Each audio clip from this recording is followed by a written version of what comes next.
What's up friends, Andrew here. Welcome back to another tutorial. In this video, I'm going to show you how to add link to your text on Wix. So let's say you're on your design of your website and you want to add a link behind it. Let's say the logo. It could be a text, it could be icon, whatever it is. You want to ensure that you click on it. For example, this text, and at the top you will see that it shows link. So you click a link right here and you want to go ahead and you want to click on the link right there. As you can see right there, you click on it and it says that it's currently set to home. So as you can see, if I click on link, it's set to home. Simply means that it's going to go ahead and link. But if I want to add the URL behind it or to wherever it is, I can always go ahead and add my own link. So for example, right here, I would just click on web address and then I would enter the web address. So that could be google.com. Let's say I want to put google.com there.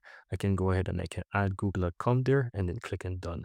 So it's going to ensure that it goes to google.com. So that's pretty much how you can do it. Otherwise, if you're working with pages within your own website, let's say you have multiple pages, you will just go to pages and select from different pages that you have right here.